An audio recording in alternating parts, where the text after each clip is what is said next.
Hello. Today we're going to talk about decimals, and in particular, we're going to talk about tenths. So what are decimals? Well, just like fractions, decimals are just another way of expressing a part of a whole.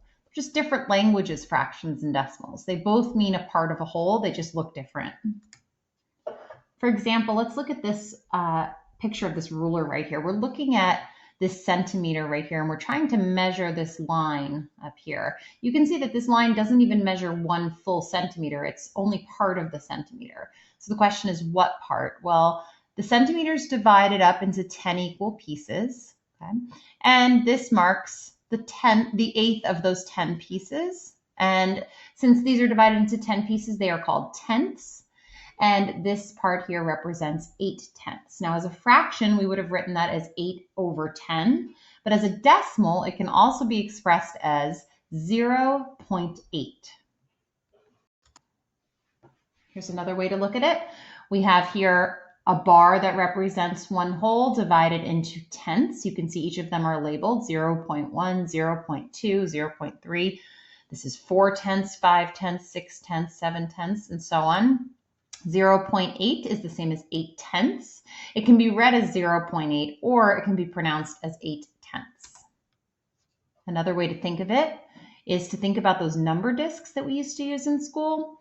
One of these blue number discs here is the same as, this represents a whole, so this is the same as 10 of these 1/10 discs over here. So 10/10 makes 1 whole.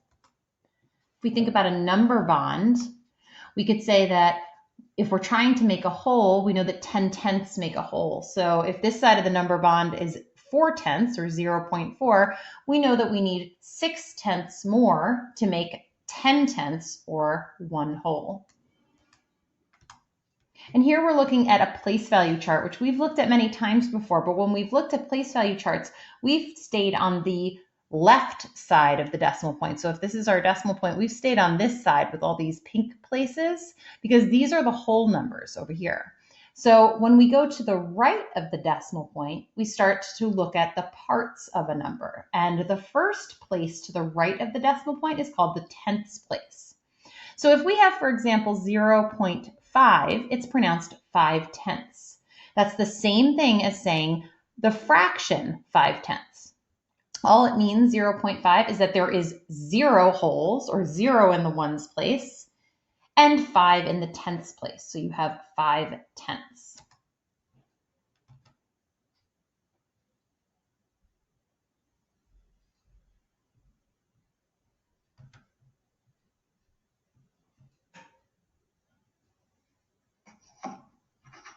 So let's try a couple of these problems. It says write a decimal for each of the following, okay? And I see I have 4 of the 10th discs, which makes 4/10, which can be written as 0.4 as a decimal. Here I have 6 of the 10th discs, which can be written as 0.6 as a decimal, or 6/10. And here I have 9/10, which can be written as 0.9. You can see just looking here, 9/10 is only 1/10 away from making a whole, okay?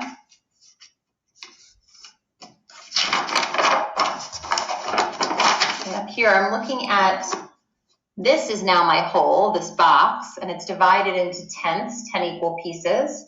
And they want me to write each fraction here that they gave me as a decimal. So here it says 1/10 or 1 out of 10, and that can be written as 0.1.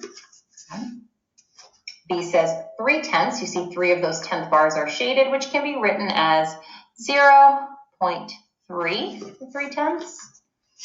Here we have half of it is shaded, or 5/10 is shaded, and that's written as 5 out of 10, or as a decimal, 0.5.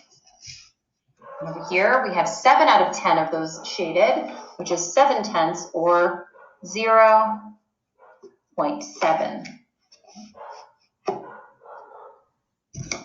Continuing down here, this says this bar here represents a meter that's been divided into 10 equal pieces, or tenths. So each part then is 1/10 of a meter. Okay, so if I have 2/10 right here of a meter, that can be written as 0.2 meters, or 2/10 of a meter. So same thing.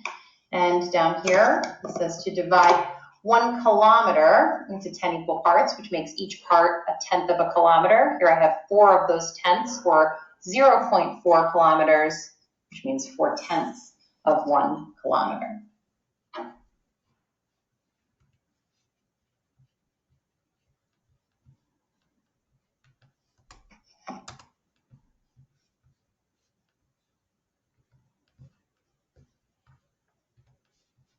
Okay, today for your assignment, you're going to work in workbook B. You're going to do pages 7 through 9, all of the problems, and page 10 in your workbook, numbers 6 and 7 only. Have a great day.